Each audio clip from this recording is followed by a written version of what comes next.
So officially welcome to the final taste of Awaken Your Life. Today is the class on how to set a container for deep change. I love container setting. I cannot get enough of it. My hope is that you can walk out of today's class and go right into your work and utilize it, either in relationships, in coaching, in one-on-one work, in teamwork, in partnership work. Containers are something I think we could all use regardless of what kind of work we're already doing. And if you're a coach or a practitioner, then you're clearly going to use it with your clients or in teaching small groups of people, as well as with yourself. So I'm going to teach you how to do all of that in the next 60 to 75 minutes. And then I'm going to take the final 20 to 25 minutes to talk about Awaken Your Life, since all of you are here, hopefully to learn about the program, but also to get a feel for what it's like to be a student of the program. So inside of Awaken Your Life, this is how we meet on a weekly basis. We pop into Zoom every Thursday from 3 to 5 o'clock in the evening Pacific time for a class. This is one example of one of those classes, in addition to going away on retreat a couple of times throughout the program. But we're going to talk about all of that at the end of today, and so you guys can just dive right into the work. So I was asking each of you what it is that you're hoping to get out of session today. Some people already said, I want to learn things I can use right away with my clients. Awesome, love it. Some are just interested to learn more about the process and coaching as a practice. Hopefully I can give you some insight into that. And let's see, someone else said, my biggest fear is taking on the self-promotion aspect. Yep, totally get it.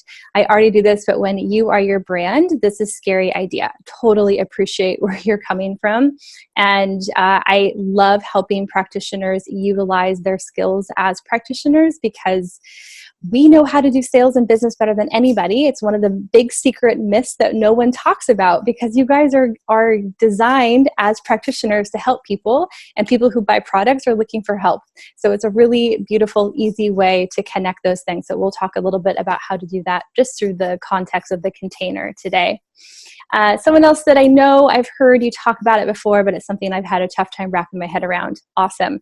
I often get people who repeat this class, which is great because there's a lot to learn. And so that's why I decided to record this afternoon, so that for those of you who were unable to attend live but did register, you're going to get a copy of it right away. And for those who are live and you can't write down as fast as I speak, I will take a breath, let you take some notes, but you also have the recording.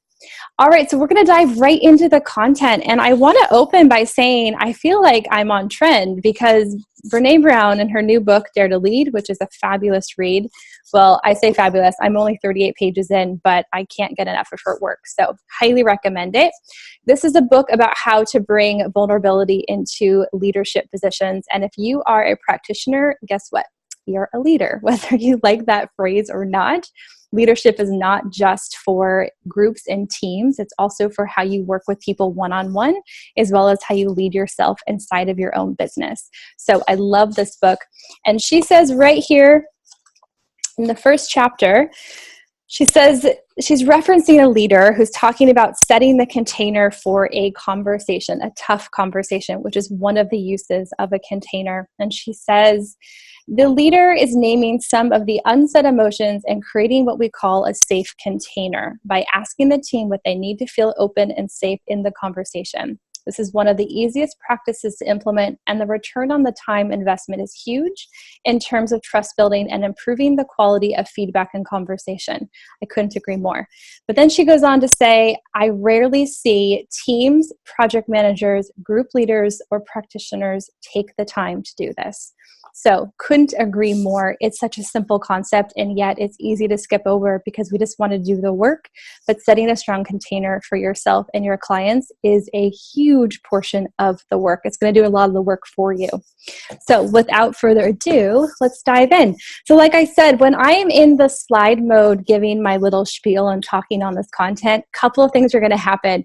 My video is going to go off and I won't be able to see you, and that includes the chat box. So I'll see if someone puts a chat in there. I won't be able to read it. So I'll make sure I come out of that a handful of times and answer questions and make sure we hit pause throughout the content today. So let's go ahead and move into that. So you'll see me share my screen. And then I like to close this little tab here. I'm going to turn off my video so that I don't lose you guys. And if someone wants to just give me a quick heads up, someone could just chat into the chat box. Can you see this? Just yes or no. That's all I need to know.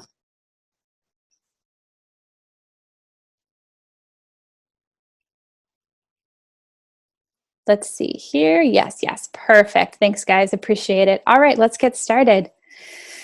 All right. Let's make sure no one has anything less before we dive in. All right. How to set a container for deep change. This is right out of the Awaken Your Life book, like I said earlier. And this is one of the first pieces of content that we use right there in the beginning of the program. So this is right out of the book. I love this quote. This is from one of my guest teachers, Jesse Johnson. He co-teaches inside the program, and he also is the one who facilitates all that beautiful equine work we do at the end of the program. He says, the container essentially describes the space for potential transformation, and as space holders, we have a vibrant opportunity to influence or compress the potential for transformation in how we influence container building. Holy moly, that is a mouthful. Would you agree? So let me break it down for you if that is helpful. The container essentially describes a space for potential transformation. If I had to highlight anything in there, it's the word potential. Transformation is not a given. Just because a client shows up doesn't mean anything is going to transcribe between you and that person. The space you create with that person is potential. It's just a potentiality. It's where transformation can happen. And as space holders, we have a vibrant opportunity to influence, which I would replace influence with expand. So we have the opportunity to expand or compress the potential for transformation. So your client is at the whim of your ability to hold that space on their behalf. And how you hold that space and in what context you hold that space, that can either expand their ability to move into new territory and have more choice in their life, or it compresses down their potential, which takes them away from choice and away from possibility. And this is how we influence container building. We'll talk throughout today about how to not only build a container, but what happens if you break a container. And I undoubtedly, you will break one. I've broken many. It's not something we do on purpose. It just happens because we're human. So we'll talk about that as well. And don't worry about writing down all of the content. And I'm going to pause really quickly. Everyone can hear me. Okay, good. Making sure I wasn't hearing any feedback on there. All right. So don't be too afraid to look at the quotes. We're going to send you the slides after today so you can get them in your inbox. All right. This is a fun little diagram that I think demonstrates what Jesse is talking about in that quote. There's the practitioner, which is you, whether that's coach, mentor, consultant, therapist, healer, energy worker, Reiki, master, yogi. I don't care what service you perform. I'm going to lump you under the title practitioner. And then there's the client. And you and the client come together into this magical thing we call a session, whatever that entails, whatever it is you embark on with your clients. And inside that space, we have a potential. Just potential. Potential is the label for any possibility that could come as an outcome of the two of you coming together on behalf of that client. So that is where the container comes in. I would say the container is that darkened space in there where it says potential. That's your container. Let's define it a little bit more simply. The container is a metaphor for the thing that holds you and the person you're working with in a supportive and loving way. And I would even add safe container to that phrase, container. The safe container is a metaphor for the thing that holds you and the person you're working with. Imagine every time you come in to do the work with somebody, anytime you come into session, whether that is a consultation, a sales call, a client session, a workshop, a retreat, anytime you are there to support someone in a way that helps them expand on their choices in life, I would call that a container. So it's not a physical space. I wish it were. That would make it so much easier. It is a metaphorical space, and it is a space that is conveyed through energy, rapport, emotion, communication, language, as well as things like agreements and expectations. And I have all of that on another slide, so don't panic about writing all of that down.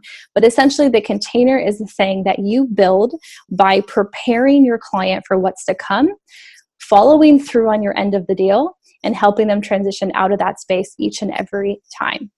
The container is going to do a couple of key things for the client. One, it allows them to trust the process a little bit faster.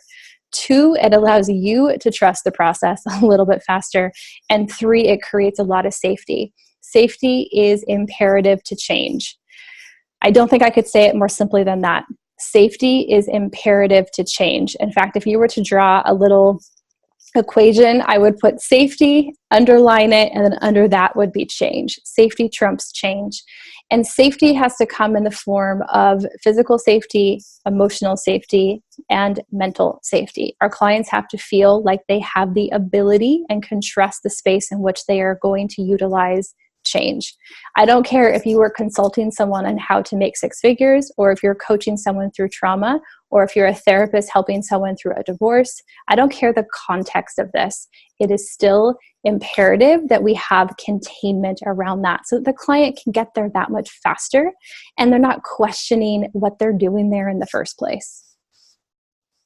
So like I said, a few of the components that go into containers: safety, first and foremost; predictability. You're creating predictable outcomes for your clients. Now, that doesn't mean setting up their results in advance. That's not possible. They don't know what's going to come out of it. They have an idea and they know what they want. That's called an expectation. And they anticipate you're going to get there with them, or they wouldn't have hired you. But are you creating predictability along the way so that they know that they've made the right choice? Rapport. Rapport is another word for trust. The ability to be in rapport with someone is to believe that you and that person are in alignment. You have something in common, and you also feel like you can trust and be in the same space with that person. Boundaries. Boundaries are absolutely a part of the container, and it's not just boundaries for you for the space, it's also boundaries the client can ask of the space. Expectations, again, going back to safety and predictability, are you setting them up to succeed? And along with that is agreements. And these are written agreements, and they're also verbal agreements and non-verbal agreements. Are there assumptions that the client is making about working with you that haven't been verbalized? Can you feel that? Can you anticipate that? Can you speak to that on their behalf? And can you, what I call anticipating your client's needs? Can you anticipate what might come up for them down the road and create some safety about that in advance so that when they get there, it doesn't feel so scary? So these are all the components of a container. Also, right out of the Awaken Your Life book, the coaching container is an energetic space you step into with your clients, yourself, or your team, which allows for safety, trust, and rapport when working with people's quote-unquote stuff. Stuff is not a technical term by any means, but that is a great, simple label for anyone's baggage, but also their desires and dreams. So this coaching container, a container of any kind, doesn't have to be set just to work on the hard stuff. It also has to be set to work on the fun stuff. You know, if clients could get where they wanted to go, they wouldn't have hired you. So even if they have a dream or a desire in mind, which is why they're coming to you, they want to get someplace new, and they may also want to get away from something old. So they want to move away from something and towards something simultaneously. Well, everything that is keeping them from doing those two things is what I would call stuff.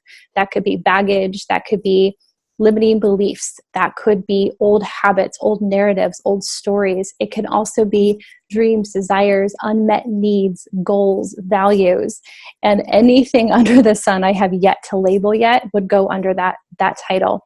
Again, not a technical term. I wouldn't even tell my client about their quote unquote stuff. It doesn't sound very nice, but the point being that we all have things that get in our way. And the coaching container just allows that to be okay. It says you can come in here with all your stuff and we're still going to figure it out. This is a safe space, essentially, is what you are conveying through the container. All right, before we get into how to set one, I want to hit pause, come out of here. I'm going to come back into the video. and ask if you guys have any questions. So are there any questions from that little blip we just shared right there? And again, feel free to unmute yourself or pop into the chat box. I'm going to leave like 30 seconds here for Q&A. Or if you want me to go back to a slide, I can also do that.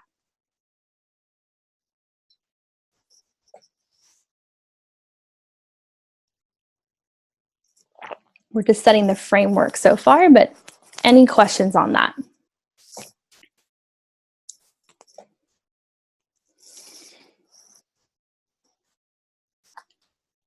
All right, awesome. You guys are doing fantastic. I'm going to pop back into the video. If you have questions as you go, feel free to pop them in there and I'll make sure that I get to them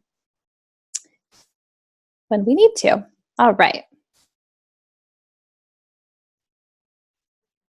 Okay. How to set one. We're going to look at how to set one one-on-one. So with your private clients, we're going to learn how to set one with a small group, which I'll define for you, as well as a large group, which I'll also define for you.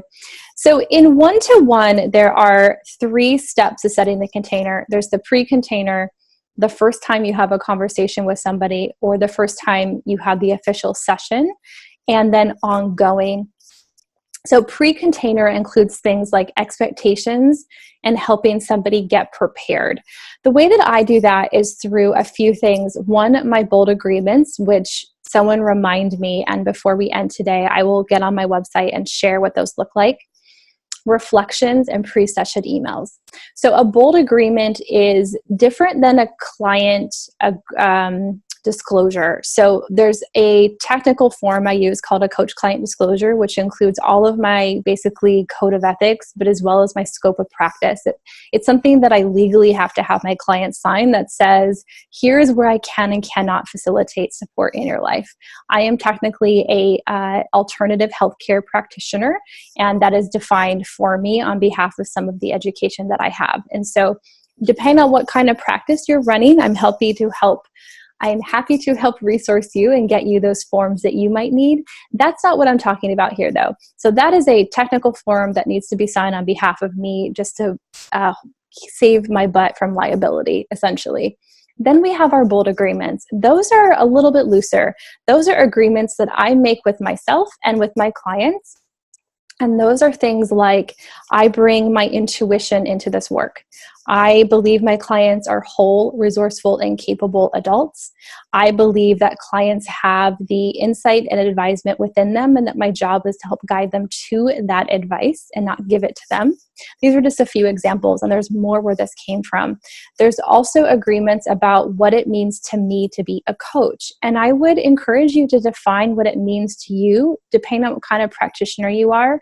What does that mean to you? How do you look at that work, not just from the ethical side of what it's been defined by your industry, but how do you define it as a practitioner? How do you see clients in that context? Not how do you actually see them, but how do you envision your clients? Do you see them as resourceful? Do you see them as needing diagnostics? Do you see them as just needing support? How do you view them, and what is your role in their life? So these are agreements that I have on my website. And I send pre-session emails that include a link to that. And I just ask my clients to read them before they come into session. I don't have them sign them because they're, again, not a disclosure agreement. They're just something I want them to be aware of, and they're totally public knowledge. They're always on my website. Reflections, I have 2 different reflections. I have the consultation reflection. So if you are new to working with me and we're going to have a consultation or a discovery session, then I'm going to send you a reflection to fill out beforehand. And that does a couple really powerful things.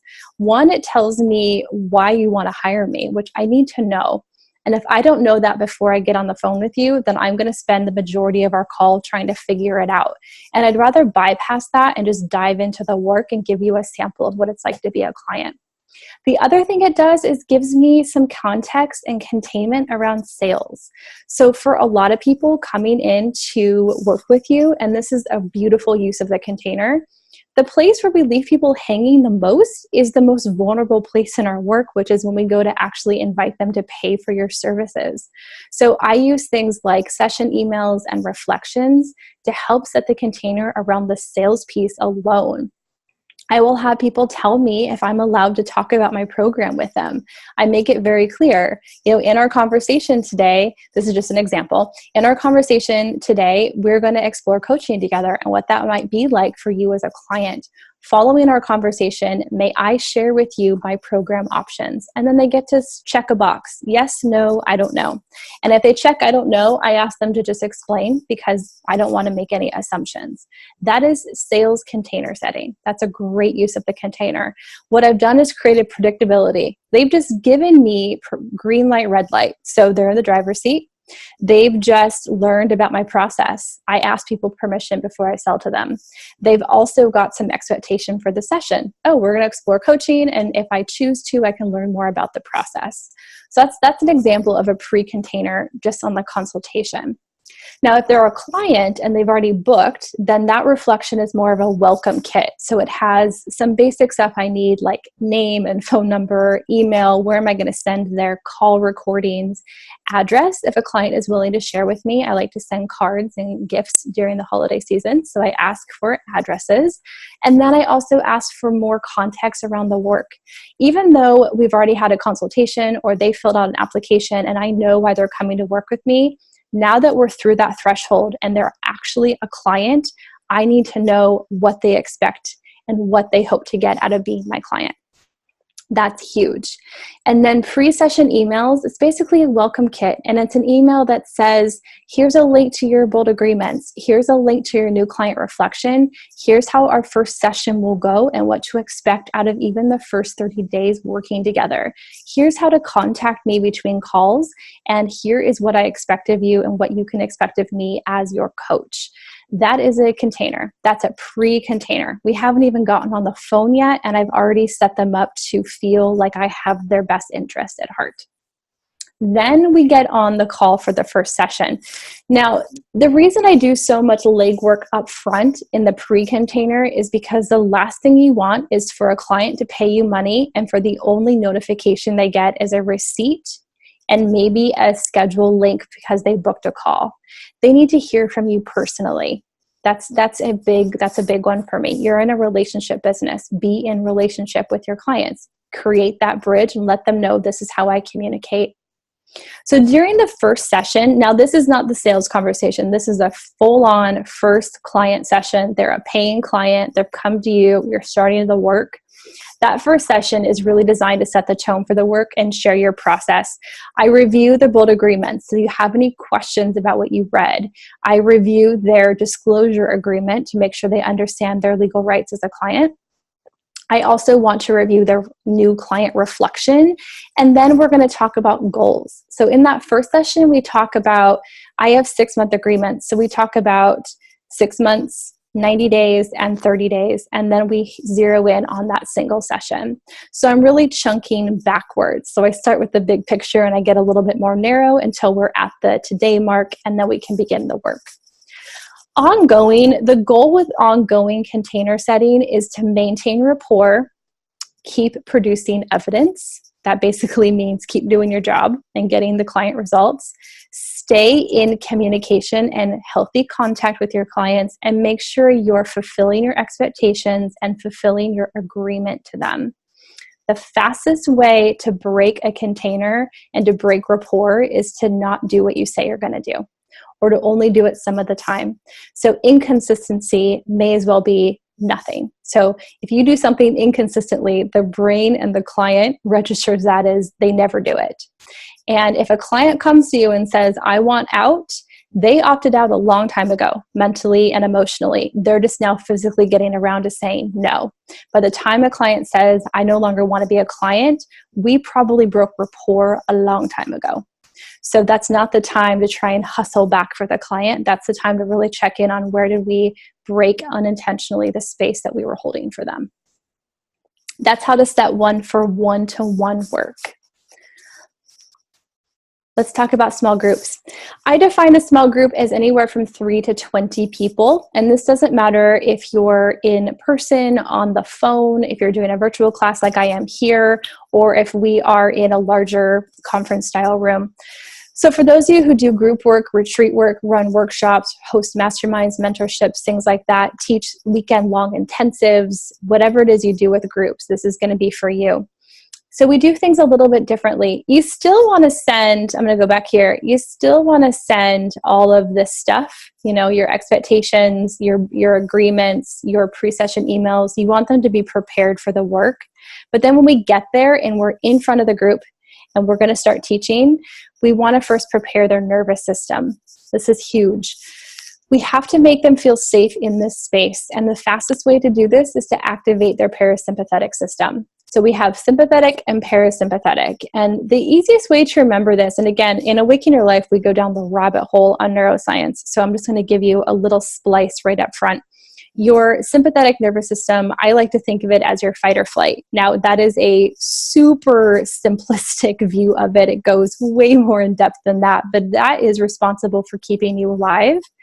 And I think of your parasympathetic as your rest and digest. It's your cooling system. It's the part of you that can take a deep breath and slow down and digest your food and take, deep diaphragmatic breaths, and you're not trying to look for the nearest exit. So you're calm and you're safe. Why does it matter that we prepare someone's nervous system? One of the major threats to the brain is being kicked out of a group.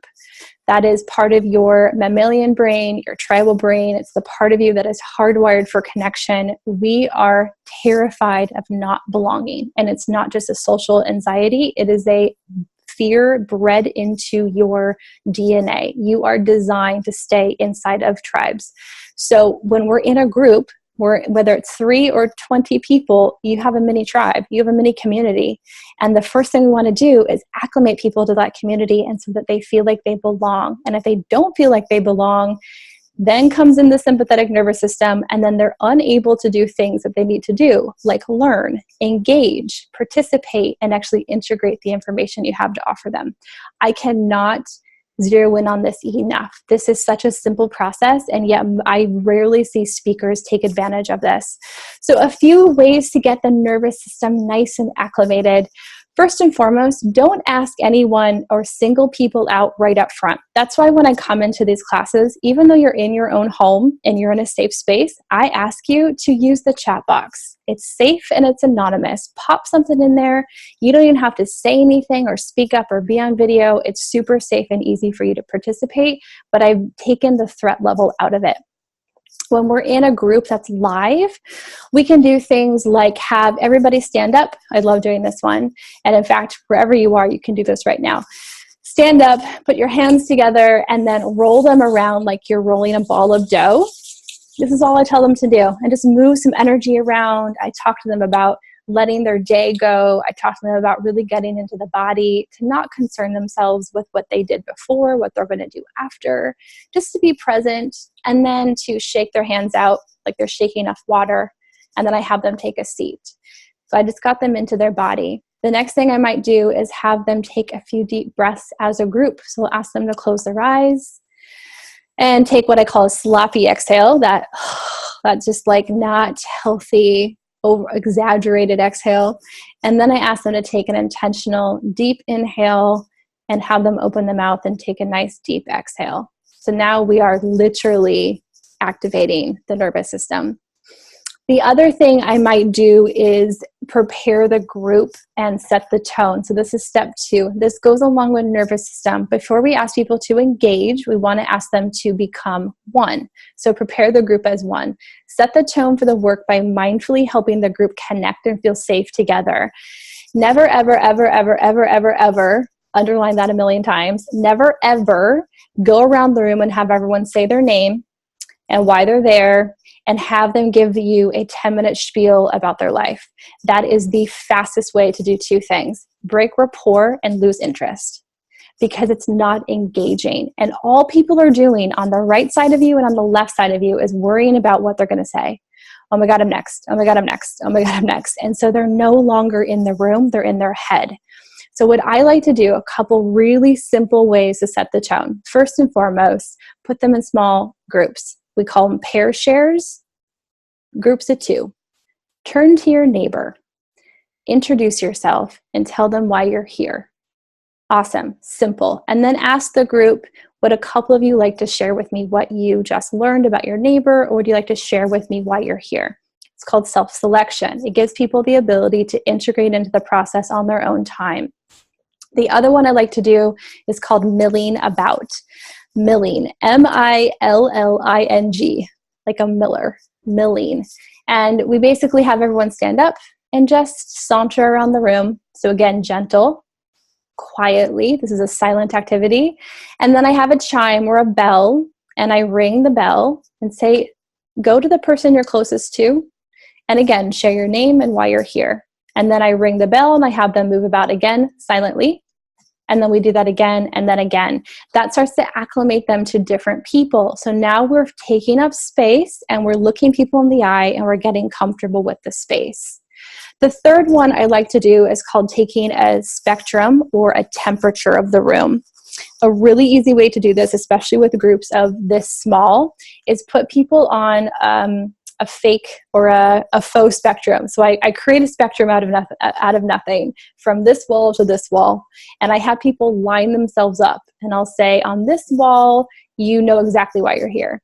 And on the opposite wall, you have no clue why you're here. Place yourself on the spectrum.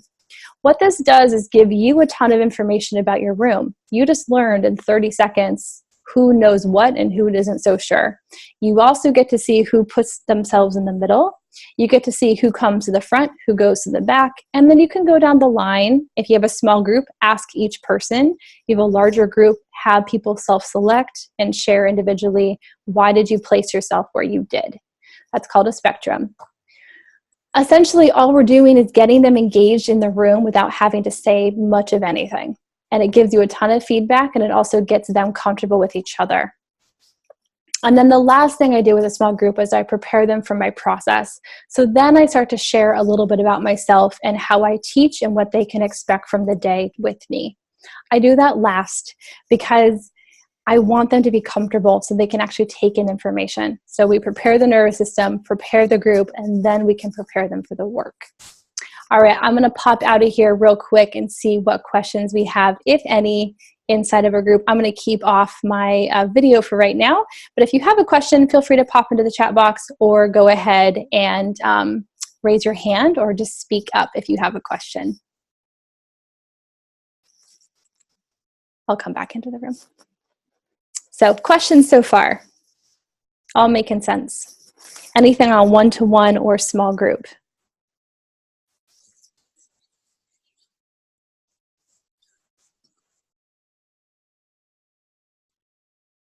Okay, awesome. We'll keep going.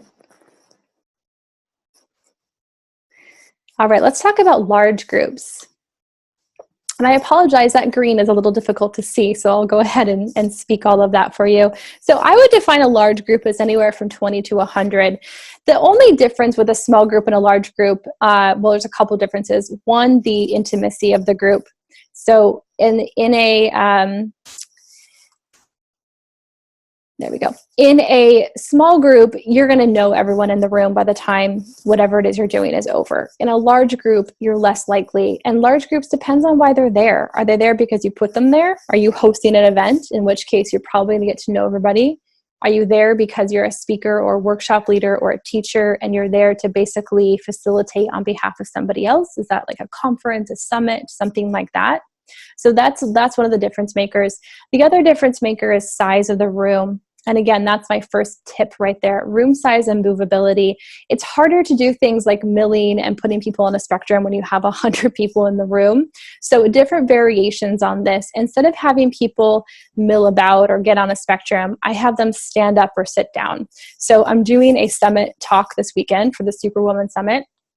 And I could have anywhere from 50 to 125 people in my space. And that means that I have a little less movability to set the container, but I'm still not going to skip the container steps. So what I'll have them do is everybody stand up. So first, we don't want to isolate anybody. So if we're going to do anything, it all begins as one. Everyone step up.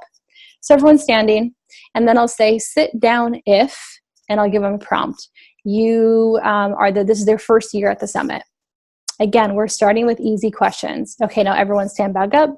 Sit down if this is your second year. So again, we're just easing them into the process. Everybody stand up.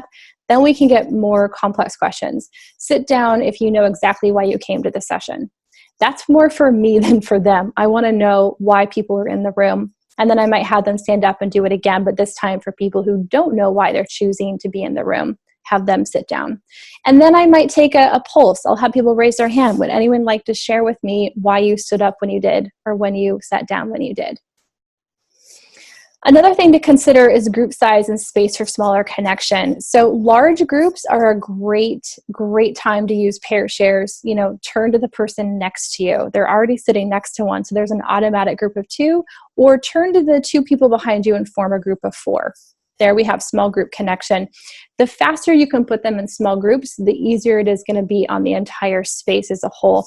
Now, if you prefer to teach lecture style with rows of people and you're just projecting out to a group of people, be my guest. But if you want to be more engaging and actually facilitate the work even while you're mentoring or coaching people from the front of the room, this is what I recommend. The other thing I suggest is to treat the group like it's 5 people. Maybe not quite, maybe like 10 or 15, but the point being, don't treat a group of 100 like a group of 100. That's so overwhelming. Treat them like a small group of people hanging out in your living room. How would you speak to them? What questions would you ask of them? How would you prompt them to get engaged? What would you consider? I know it's hard with a big group and we feel like we're just speaking into a void, but what's so powerful about large group work is engagement and getting people into the process and utilizing the space to do that. And last, I suggest that we talk with and not talk at people. So creating opportunities for conversation, asking for discussion, creating pockets of discussion. Again, this is creating safety and predictability and preparing people that even though they're in a large experience, they can still have an intimate experience inside that larger container. So that's how to set one with a large group. And again, if you don't do large group work, you can toss this aside, but this is just something to consider if any of you want to get into speaking or teaching. All right, let's move on to a different topic that goes right into that container setting, which I call empathy fatigue. Again, this is straight out of the book. I define empathy fatigue as exhaustion resulting from overly consuming a client's process without regard for the self. This is my definition. You may define it differently. My idea with this is that, and I have never seen a practitioner not experience this, so this is where it's coming from. Even in those examples of being in a small group or a large group, and we come out of it and we go, oh, I'm so tired, but maybe I only taught for 30 minutes or 60 minutes. Why am I so exhausted? Or we come out of one-to-one work or a full day with sessions with clients, or we come out of a day mentoring other people in our industry and we are totally fatigued.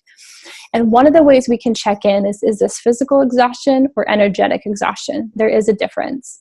And by energetic, I know you can have physical energy, but I'm referring to emotional, mental, spiritual energy. So empathy fatigue is when we overly assume responsibility for a person's process or experience without regard to how it affects us. So we start to take on responsibility for their results, responsibility for their feelings. We feel guilty or bad or worse, pity for their emotions. Or we feel empathy, but we can't tell the difference between our emotion and their emotion. We take their stories as though not only they're true, but they're true all the time. And then we meet up with these people and we work with people and we coach and help them, but we're placing their stories back on them. We're not being a clean slate. We're not rinsing ourselves out. Imagine like taking a washcloth and filling it with water. At the end of every session, you want to take that washcloth and just wring it out. And I'll teach you how to do that in a moment. But the idea being that we fill up on people's stuff. I mean, I basically spend 8 hours a day listening to people's stuff. Remember how I defined stuff earlier? All of their baggage, but also all of their joy. So I get full. Well, where is it supposed to go? Energy has space. It takes space. It goes places. It does things. It gets into you. It gets into your head and your emotions, into your lifestyle. What do you do with it? Do you adopt it as yours, or do you let it go? So empathy fatigue is something that I try and teach my clients and students how to navigate, because it will invariably happen. It's not something to feel bad about. You're a feeler and you're a healer, and you're someone who truly wants to help others. And if that is what you want to do, just be aware that you're going to have to create some awareness around this. It doesn't mean creating boundaries. I have a thing about empathy and boundaries. I feel like empathy can get through any wall. So no matter how many boundaries you place, if you're a feeler and you like to be aware of other people, you're going to get burnt out on it. It's going to happen. But we can create some self-containers in order to allow that to dissipate quickly. So how to set a container for yourself. These are a few questions that I want to give you straight out of the work. And so inside of Awaken Your Life, we walk 4 pathways, including the path of transformation. So technically 5 pathways. We walk through the mind, the heart, the ground, and the crown. Those are the mental systems, the emotional systems, the physical systems, and the spiritual systems. So questions that I would ask or have my clients ask themselves in each system when creating a self-container. How do I take care of my thought life? So thought life includes thoughts, beliefs, stories, narratives, limiting beliefs or limiting decisions. So thoughts, beliefs, narratives, stories, limiting beliefs, limiting decisions. How do I take care of my emotional body or my emotional self? Again, this is my emotions, my feeling states, also my exhaustion states, my overwhelm states. How do I take care of my emotional body? How do I take care of my emotions? Do I have outlets, or do I consume them? Do I have people I go to, or do I swallow them up? Do I journal about them? Do I go to a counselor? Do I go to a coach? Do I go to the gym and slam myself into a boxing bag? How do I work with my emotional self? In the ground, how do I take care of my body? And this is absolutely having to do with the physical self. How am I taking care of my physical self? Am I moving energy? Am I walking, exercising, drinking water, eating well? Am I eating foods that nourish me? Am I eating foods that block me? And how do I stay connected to my higher self? In the way of the crown, I really leave spirituality very open, very broad, because I don't get to define that for you. Your spiritual life is yours and yours alone. But to stay connected to your higher self, your intuition, your inner wise self, or you could say, how do I stay connected to the universe or to energy, whatever it is, if we could chunk up, and you could replace that word with anything. But the idea being, do I feel connected to something bigger than me? And how do I maintain that connection in my life? I want to add a little note there. Yeah, I want to add a note before we move on to how do we break a container. About self-containers. I don't think I can emphasize the necessity of a self-container enough. Most coaches and practitioners understand self-care, which is not what I'm talking about. And I think it's unfortunate that we have taken something so needed in our life and we've coined it self-care, like this self-indulgent time in our day where we get to take a bath or drink a cup of tea or go for a walk, like we deserved it, like we earned the right to take care of ourselves.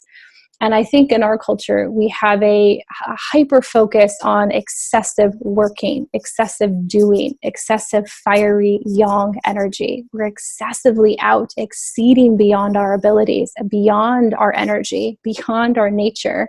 And we're not taking care of our yin, our feminine, our flow, our restorative practices, our mindfulness practices, the stillness, the space before the storm. What are you doing with that time? Inside of this work, whether you work with one person in person every day or you work with thousands of people online every day across the world, I don't care the context in which you are a practitioner. If you are in service of others, you have to be in service of yourself first. If your container is empty, absolutely, totally empty, then you get to fill up on other people. And this sounds like a contradiction, but let me break this down for you. Imagine if I gave you a cup or a glass, maybe you have one sitting in front of you, and imagine I filled that with a bucket of stuff full of water, but every time I poured someone's stuff, their stories, their experiences, their narratives, their fears, their questions, their desire for more. Everything you get when you work with somebody that comes at you fills up that cup. And then it's time for you to put your own stuff in the cup, and it's running over. It's overflowing. That's where we get empathy fatigue. That's where we get exhausted because we don't have room for ourselves. But imagine you took a sip of that water, and a sip is you taking a walk. A sip is you doing your morning pages. A sip is you doing yoga. A sip is you making a meal for yourself or your family. A sip is tending to your needs. Now we have some room. Now we can fill back up. And if that metaphor doesn't work, I can give you a different one. But the context being, we have to empty, and we have to empty every day, and it's not negotiable. And I require lovingly that my students create practices for themselves that give themselves space to do this. Because as a practitioner, no one's going to give it to you. And it's not self-care. It goes so beyond self-care. This is about creating rituals in your life so that you have the capacity to do the work that you're meant to do. All right, now we can talk about how to break a container. Now, please don't break a container on purpose. You're going to break one inevitably, not on purpose. So let's not do this purposefully. You don't need to piss people off. But we will break them, and we don't mean to. It's unintentional. It's just something that happens because we're human, and we bring our humanity into our work. And you got two humans doing their human thing, and invariably something's going to go awry. So here's where I see containers get broken the most often. Unmet agreements. So we had an agreement, but I'm not following through. Unclear expectations. So if our expectations about the process are really nebulous, they're really open-ended, and you don't give a lot of feedback, you don't give a lot of perspective, you're not getting your clients results. So unmet or unclear expectations.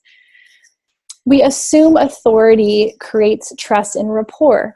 So what this means is that, yes, you know what you're doing. You are vetted to do your work. Maybe you've done a program before. Maybe you're new to it, but you're interested in it, and you're educated, and you're an intelligent person, and you have authority in the work that you do. And we assume that authority alone creates trust. But regardless of how many certificates or awards are hanging on your wall, the thing that creates trust and rapport is your humanity. It's your ability to meet someone heart to heart, human to human. Before our authority comes in and assumes that you can use that as a way to connect to people, we have to connect to people through our own humanness, by having honest conversations, by being vulnerable, by doing the hard work, by showing up and not backing away. The other way we can break a container is through unclear intent. And I'll add two more to that, which I haven't added in the past. So this again goes into our neuroscience section, but the three things that create a threat to the brain, or a lack of safety, if you will, is unclear intent. So we aren't sure what's going to happen. Something's happening too quickly, so it's coming at us too fast and we get overwhelmed, or it's coming at us too slowly and it's just not holding our attention. That's also a threat. So unclear intent, too fast, too slow. So if the work you're doing with a client is unclear, or you're going too quickly, or you're not speeding up at the right moments, that could also break a container. All right, before we give you some action steps, let's talk about how to fix a container. I don't have a slide for that, so let's just riff on each of these. So if we break a container, we need to repair it. Now, do not assume repair equals I will keep the client. It's not always how it's going to happen. So if you repair the container, what we're doing is maintaining that that client is safe and okay. Sometimes repairing the container means no longer working with them. Sometimes it means resourcing them out to a different practitioner. Sometimes it means taking a break and reestablishing the relationship. Sometimes it means continuing the work, but also reestablishing the container. So those are the typical 4 scenarios I see. So someone either goes away, gets a resource, takes a break, or we repair and we move on in the moment. We also want to address where the container got broken, and that requires a pretty vulnerable conversation, and you have to initiate that. Not through email, not through text. You need to have an actual conversation that says, I think we got off the wrong track here. Please tell me where things went awry for you, or how can I support us getting back on track? And I'm totally open to whatever that looks like for you. And if there's enough rapport from working together up until that point that they can trust sharing with you, they will. If they don't, they'll just say, no, I just want out, or no, I'm just done. And again, you still have a loyalty to your client's safety, regardless of how it affects your working with them. Meaning, if it means you got to get out of the picture, get out of the picture. You have an ethical responsibility to their well-being. You can't create it on their behalf, but you are a part of the environment they come into. And if you are affecting the environment negatively, unintentionally, but negatively, the safest thing is to no longer be a part of it. And that's your responsibility to make that call. So yes, you're going to lose money. Sometimes you're going to lose clients. Sometimes you're going to break contracts halfway through. But if it means the client being safe and okay and content and congruent, then it's your job. So that's one of the things I'll say about that. And it doesn't happen very often. If you're doing all of your pre-container work and you're staying in the moment and you're staying up to date on your client results and you're staying in front of the conversation, it's not going to happen very often. But it's okay if it does. All right, our last little bit here, action steps. Create your container steps for new clients. So this is what I would give my AYL students. So if you are a student inside of Awaken Your Life, this is some of the things you would do right out the gate within the first couple weeks of the program. I'd help you put together your container steps. So I'd help you create your own bold agreements. Even though you're new to the work, you know why you're in the work. So we can help you create those from that perspective. You would create some new client and consultation reflection forms. You would create a container setting script, something that you can use with one-on-one clients and groups to help you get started until you're comfortable setting the container and doing it just off the top of your head. And then last, you would write out your container needs, your self-container needs for all 4 ways. So the mind, the heart, the crown, and the ground. And again, those are mental, emotional, physical, and spiritual systems. So this is the assignment that I would give you. And so I'm going to give that to you guys tonight. And I'm happy to answer any questions about those action steps. So let me come out of the share. I'll turn on my video. And the chat box is open. So if you have any questions, that's all of the slides that I have. So what questions do you guys have for me about container setting? And again, you are welcome to pop into the chat box or go ahead and leave me a question by unmuting yourself. How to set a container. I'm going to take a sip of water while you guys do that.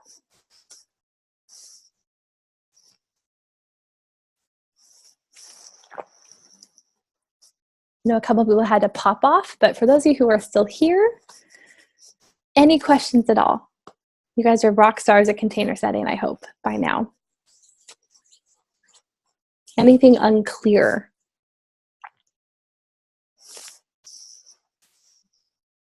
Great, so Megan said, for larger groups, you use an example for an exercise for people to stand up, sit down. How do you navigate groups that may have mobility issues? Raise your hand. Yeah, that's a great question. Hand up, hand down. Yeah, that's easy. Good question. Any others? Yes, I like easy too. Yeah, great.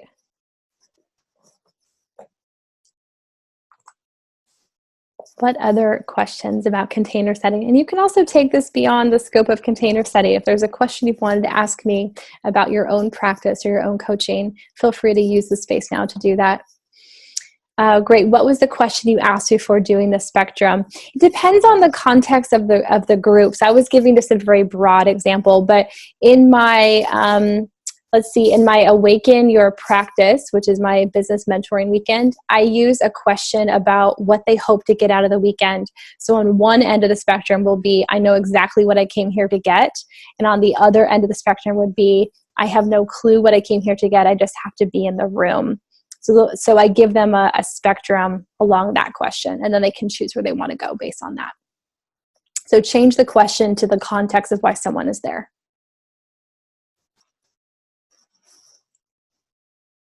Great. Any other questions? These are good.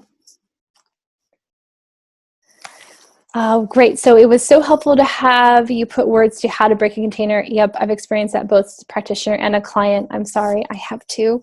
And it really drives home for me why a container is important. Thank you so much, Sarah. I'm glad to hear that. Yes, I think we all have. In fact, I think so many of us do the work we do in the way we do it because we've been that client that has had just poor integral coaches or practitioners who unintentionally have done things that have just been a little bit damaging to the relationship. And so this has been one of the ways that I've helped to mend that on my own behalf, is to set the container. And I'll share a story really quickly while more questions are being compiled, if any. I was in an event, a large event, about 2.5 years ago at a yoga conference, and I was asked by the facilitator of this, not the event, but of one of the breakout sessions, to come and co-lead with her. And she was a fairly well-known yoga teacher that had been at this event every year that it had gone on, and so she had quite a following. I think we had like 100 people in the room, and it was one of those big conference center rooms where the ceilings were like 100 feet high and the room was like 50 feet wide. This place was massive. And you say one thing to someone in front of you and it's gone because the acoustics just suck it up and you can't hear anything. And I like to be on mic because I don't want to shout. One of the fastest ways to break containers to not be heard. And the mics were broken and I couldn't wear one. And so here's this group, didn't know why I was there. Didn't know why I got invited. I wasn't any of the marketing. It was a total last minute, spur of the moment add-on. I'm the first one to open the workshop, and we're doing a really vulnerable talk on limiting beliefs. And I'm sharing my story, and it's really vulnerable, and I'm kind of quiet, and someone at the very back of the room doesn't even raise her hand, just shouts out, "I can't hear you," which is like so mortifying. And in that moment, I could feel all of my senses go, oh, I don't have buy-in. That's one of the ways we know in a group if we have the ability to push the envelope and challenge people. Do we have buy-in? Are they in with me? Do we have rapport, or am I still trying to gain it? And if I'm still trying to gain rapport, I have to keep it nice and light because we don't have that trust in order for me to go in and really challenge and do the work that I'm great at. But that work isn't always appropriate right out the gate. So we got through as much of the workshop as we could. I could feel I just wasn't getting that rapport moment. And I turned to my co-facilitator and said, I don't have a container here. I have to pass this on. It's for the safety of the students. I can't teach anymore. And she said, okay. And she took it back and she repaired it. And no one probably would have known the wiser, but I could feel it. I could just feel in the room something wasn't connecting. And that was the moment I said, I have to do container setting with every single group that I get in front of. And that's really where it was born. And I was already doing it with clients, but that's where it really came home for me. And I realized the power of this work is in the ability to get into that safe space with people as fast as possible. So I hope that story helps. Thank you. It was not fun in the moment. I was so embarrassed and I felt so silly, but I know that these things happen to give us opportunities to learn. So yes, awesome. All right, I want to dive into information about Awaken Your Life if there are no other questions specifically about container setting. Awesome, thanks Paige. I appreciate it, no problem. I know some of you have to go. This portion is going to be recorded though, so for those of you who cannot hang on live and learn about the program, I'm happy to hand this off to you later so you can listen another time. Before I move into that, let's see, one person said super valuable. Awesome, I'm glad you are enjoying it, Derek. I really appreciate the strategies you shared for creating a container and breaking the ice. Yes, absolutely. Do you have a resource, a book site, etc., that can recommend to learn additional creative ideas? Yes, actually, a couple books were just recommended to me. Let me grab my Amazon queue. I keep it always very close on my phone. So any book on facilitation, Dare to Lead, for example, the one that I was just reading.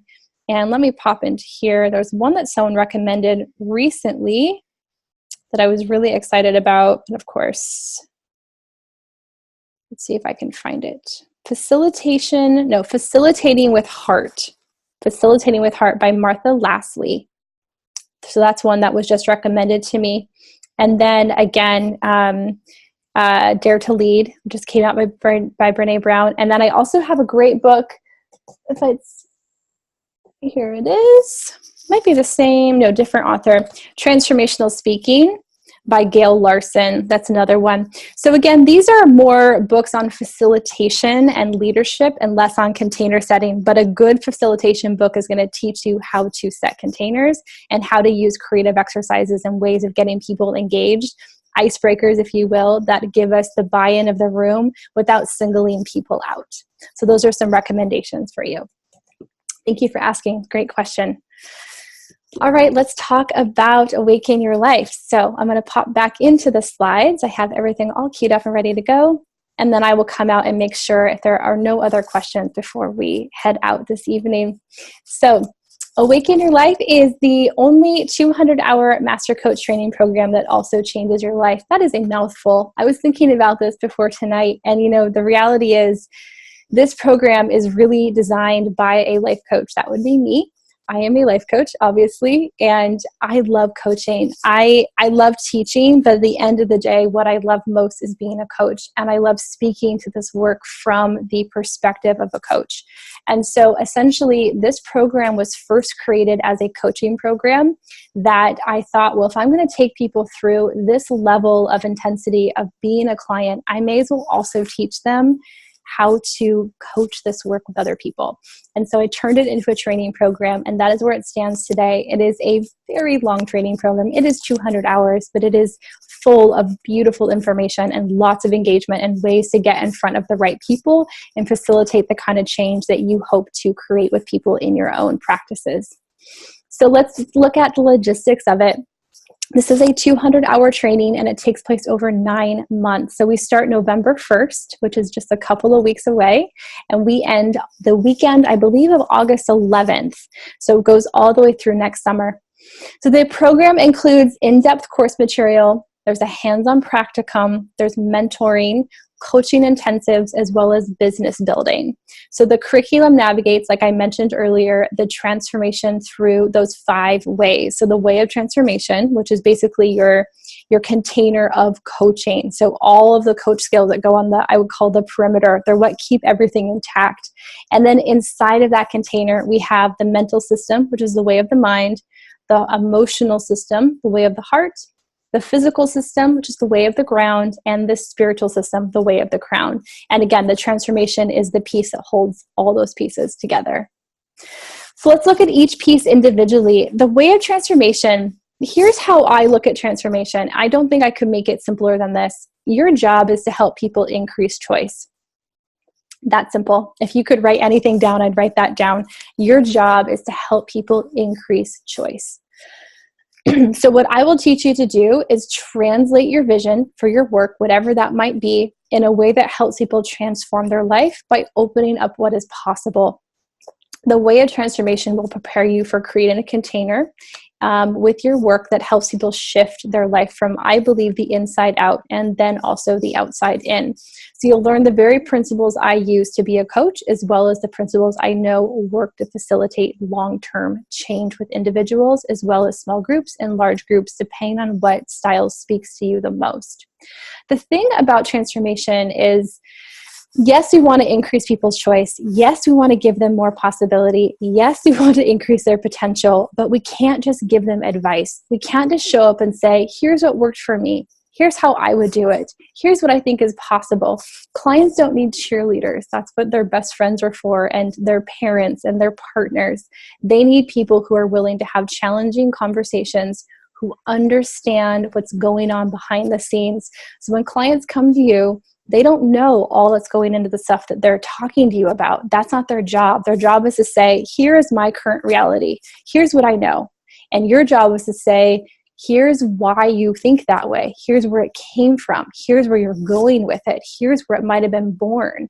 And you're not there to say in a dogmatic way, this is what you're built for, but you're there to say, here's how you might have gotten here, and here's if we could take your experience and expand on it just a little bit and a little bit more and a little bit more, we could give you more options. And through more options and more choice, you're able to move in a direction that you maybe couldn't have before. That to me is transformation. And inside the program, I've had coaches who are already certified. I've had financial advisors, speakers, yoga instructors. I've had naturopathic doctors. I've had energy workers and Reiki masters. So I've had a breadth of styles of practice, which I love, because this isn't about just being a coach. If you want to be a coach, fantastic. You will have more than enough skills to do that. But if you want to take this style of transformation and layer it into what you already do, that's what it's really built for. So I'm going to take a quick sip of water. Let's talk about the way of the mind. The way of the mind is your mental life or your thought life, and I consider that your director. So it's the part of your brain that thinks rationally and logically. It's up here, prefrontal cortex, and you're going to learn how to understand how your stories affect the way you see the world and the choices you actively make. So change is a direct threat to this part of you. That is key. You have, I don't know how this happened, but our brain is designed to do two counterintuitive things. It is designed to move forward and stay exactly where we are. I'm not even kidding. This part of our brain is designed to think about what comes next. And the whole rest of our brain, our temporal lobes and our occipital lobe and our reptilian brain down here in our fight or flight part of our system, is designed to essentially keep you safe, which for the brain is usually looks like don't move. Just stay where you are, keep doing what you're doing, stay the course, because it's safe. I know what is coming. It's predictable. And this part of your brain says, but I want to go do all the things and change my life and feel amazing. And this part says, well, wait, stop. So when you're working with clients through the way of the mind, you have to be a bridge and help those two parts of them communicate. Every single one of my clients who comes in to work with me will say something like, I'm tired of self-sabotaging. I'm tired of my limiting beliefs. I'm tired of the stories I'm telling myself. And that's where the way of the mind comes in. Some of the topics in the way of the mind include models of the world, limiting beliefs, roots to fruits method, as well as taking powerful questions and listening skills to deepen our awareness of how people are creating their life and their reality. And then if they want to change that reality, we have to be able to facilitate that for them. So like I said, change is a direct threat to this part of you because change challenges what you know to be true. And so you'll learn how to navigate that without that self-sabotage, which really isn't a thing. We're actually not capable of self-sabotage, but I guarantee every one of your clients is experiencing something that feels like they're doing that to themselves. The way of the heart. So your emotional life, I consider your emotional life your core. It's the part of your brain that houses memory, key influential moments, and makes up meaning about your stories and the things that happen to you. This is where our beliefs come in. So a belief is really just an assumption about reality, and we have a million of them. For every person on the planet, there are that many beliefs about reality. So 7 billion people, 7 billion realities. So I'm going to teach you how to understand how your emotions affect how you see yourself and what you're capable of. Navigating change in your emotional life can mean letting go. It can mean changing your relationship to your past. We can't go back and change what happened, but we can change the assumptions we made about ourselves because of what happened. We can change the beliefs we adopted about all of life because of what happened. Those things that are keeping us stuck. That's what we work on. So that happens inside of our emotional life. Other topics inside of that system include forgiveness, non-judgment, compassion, compassionate communication. We also look at grief. We look at trauma, as well as the emotional fabric of our stories, triggers, reactions, and the list goes on.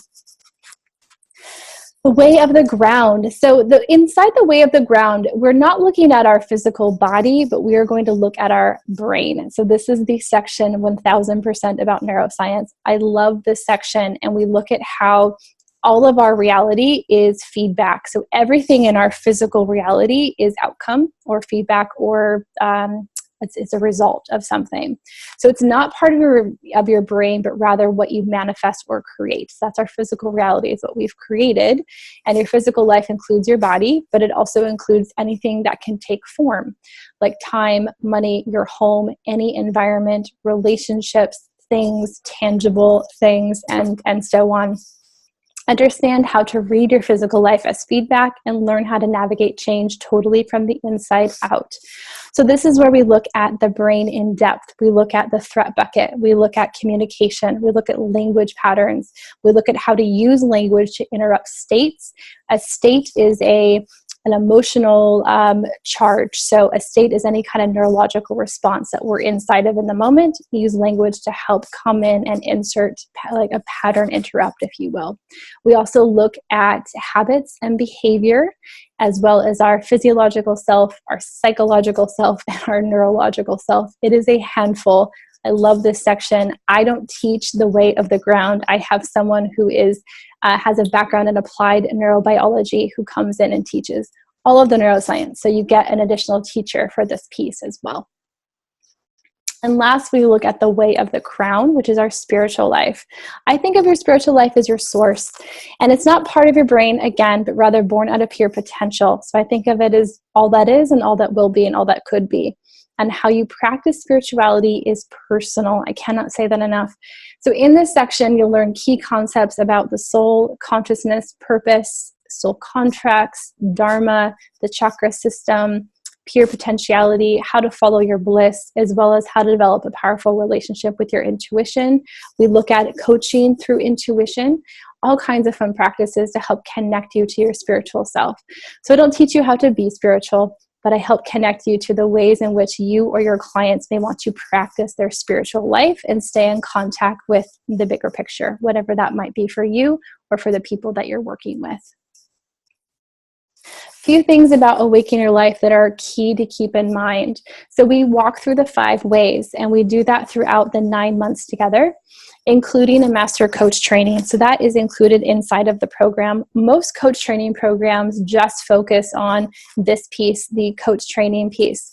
And it's typically 20 to 40 hours of coach training. And so I want to expand on that and make sure that every model we walk through gets filtered through that coaching skill set.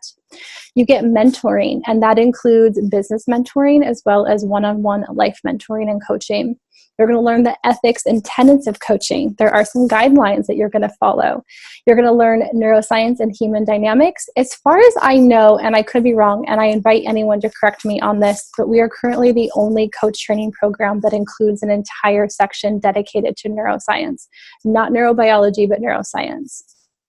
You're going to learn facilitation. So if you want to facilitate programs, workshops, retreats, any kind of experience, even over video like this, we'll teach you how to do that.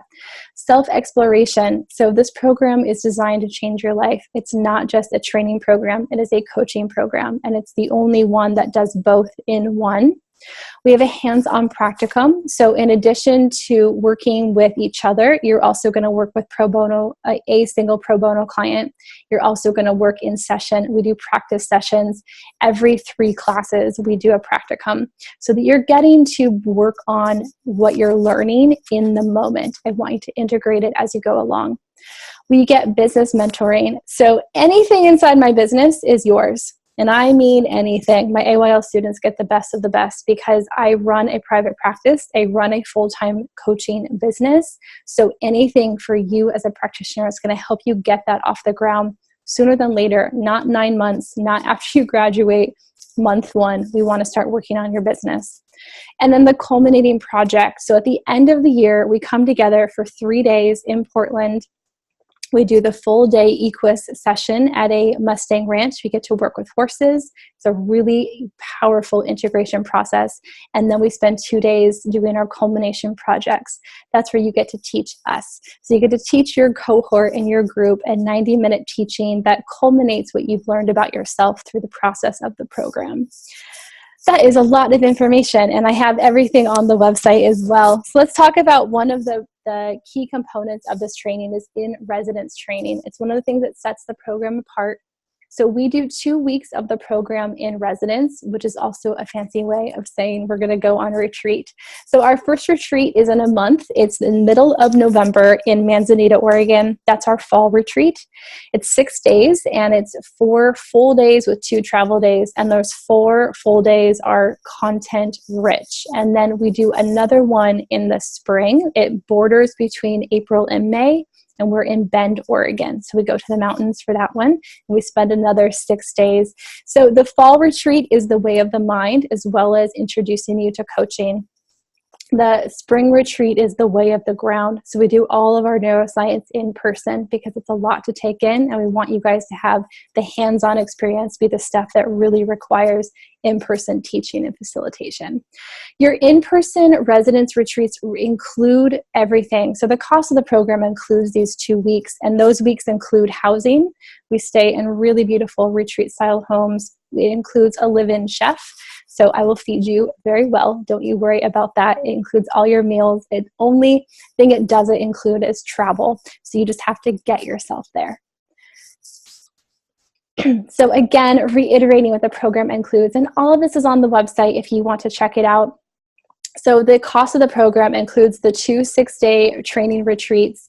It's 28 classes over 9 months. Those classes are 2 hours each. It includes a 3-day culmination project weekend, including that full-day EQUIS session that's also in the program. It includes an AYL graduate mentor. So here is my lovely graduate cohort from last year, and you will be paired up with someone who's going to support you through the entire program. You get the workbook. You'll get the actual workbook at the first retreat.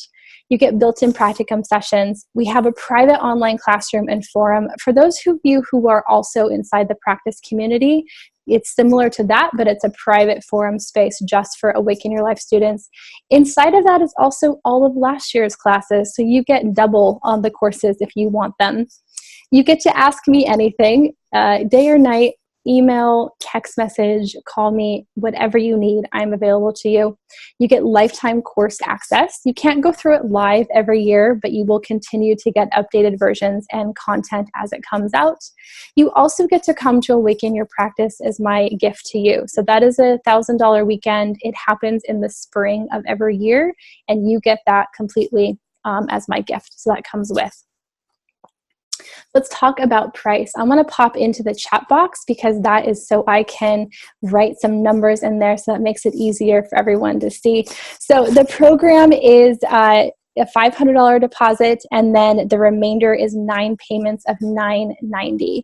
And I think I have some questions in here, so I'll pop in there in a second. So it is a $500 deposit, and that is 9 payments of $990. You could also pay in full for $8,500. That's your pay in full option. And that is the early bird price. It does end tomorrow. So early bird, I hate to say this, ends tomorrow at midnight. I guess that would be 12 a.m. That is the 17th of October. And what that does is it increases the price. It's going to go up by $500. So the program will go up to 9 payments of $1,045 or pay in full of $9,000. So that changes tomorrow. But the only thing you need to do to get into the program is submit an application. So as soon as you submit an application, a couple things are going to happen. First of all, if we haven't already had a conversation about AYL, we're going to have one. This is a very small cohort. There are 8 students total. That's it. I like to keep it nice and intimate, which also means that I got to make sure you're the right fit, and you have to make sure this is the right program for you. Because it is 200 hours, it's 9 months, you are going to be doing so much work. You're going to love it, I promise you, but it requires that you play in full. You gotta play full out. And that requires that you come to those retreats, that you're able to come to your classes. You can miss a handful of classes, but you're also going to have to do your practicum work and show up and work with your pro bono client. So I ask a lot of you, I'm not unaware of this. The reason I do this is because I find most coach training programs, and unfortunately I've been through my fair share of them, are not adequately preparing coaches for the work that we are, I think, being asked to do in this current climate and in our current life and in the things that we are facing as a society, but also as individuals. And I wish that more coach training programs would take people to this depth, and maybe someday all of them will, and I hope that is the case, but for right now, not very many go to this level. And if I'm going to teach you something, I cannot give it to you half-assed. So that's why I have put so much into this program. So again, that early bird bird does end tomorrow. All you have to do is submit an application and I will hold an early bird spot for you. We'll have a conversation and then you will submit your deposit and that's it. Your first payment isn't even due until 11/10. So November 10th is when your first payment is due. You still have about a month to get that in. And I'll just pop up here and put in the chat box the website if you haven't already seen it, and that includes the application. So that's at that site there. The website is packed full of all of our curriculum. If you want to see every single topic included in the program, our tuition, a breakdown of the payment plans, as well as frequently asked questions, all the photos from our retreat locations. If you even want to see a sample menu of what you'll be eating on retreat, I will provide anything you need to help make that decision. So that is everything about the program. There are still two spots left, and I am so excited. We do get started on November 1st. We're just a couple of weeks away. So if you have any questions, now is the time to ask. I am here live. You can pop a question into the chat box, unmute yourself, or you can email me if you'd prefer to reach out to me privately. I'm happy to answer questions in addition. And keep in mind that people are going to listen to this recording, so any questions you have will also help people who aren't able to ask live. So did I leave anything out? I want to make sure that I got you everything that I said I would get you today.